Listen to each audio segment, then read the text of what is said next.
Ayan na naman si Auntie Claire, tumatahol na naman matapos ibuking ni Attorney Kaufman si Marcos Jr.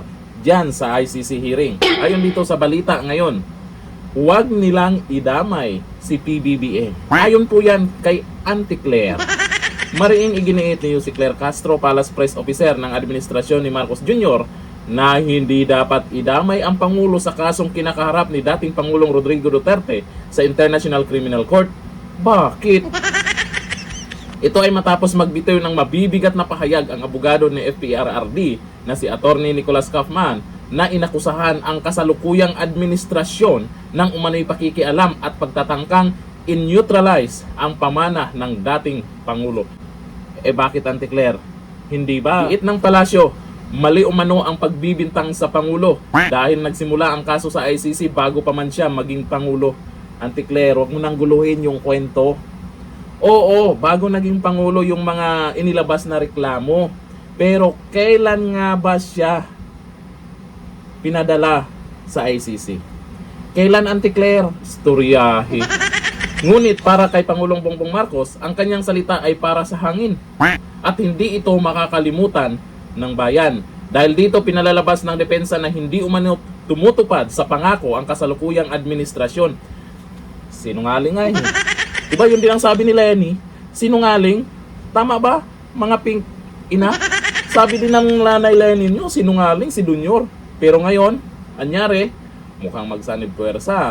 Ang tuwa si nanay Lenny nyo 500 million ba naman? Bilang bahagi ng kanyang presentasyon, inilahad din ni Kaufman ang isang liham na umano'y permado ni Pangulong Bongbong Marcos Jr. kung saan nangako ang gobyerno na hindi makipagtulungan sa ACC. Yan, isang patunay na sinungaling si Junior. Tapos ngayon, itong si Auntie Claire, ayaw idamay daw si Junior. Siya po yung Pangulo ng Pilipinas, Auntie Claire. Bukod sa liham, naglabas din si Kaufman ng payag tungkol sa isang dokumentong umano'y naglalaman ng transcript ng isang lihim na pag-uusap sa telepono. Nabisto, Auntie Claire. Ang dokumento ay naglalaman ng transcript ng isang lihim na naitalang tawag sa telepono sa pagitan ng 4 na tao at ang isa ay ipinagmamalaking siya raw ang silent partner ni Pangulong BBM. Dahil dito, iginiit ng depensa na may sinadyang hakbang umano upang pahinain si dating Pangulong Duterte.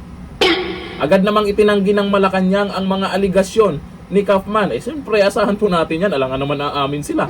Tungkol sa liham at umano'y lihim sa pag-uusap.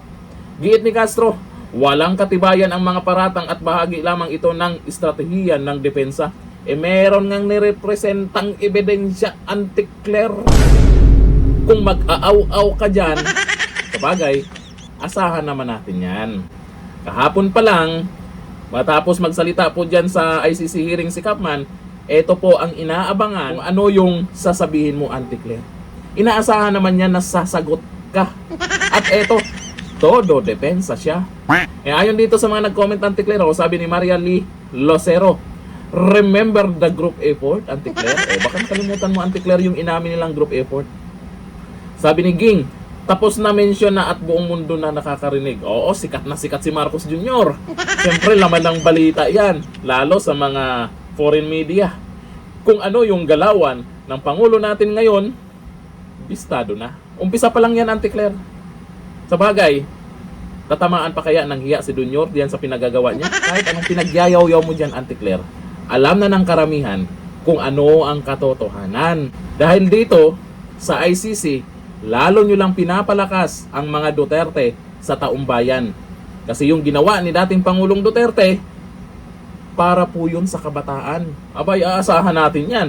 Lalong tataas ang trust rating ni BP Sara niyan. At yung amo mo, magne-negative na naman niya. Hanggang dito lang, thank you. Bye-bye.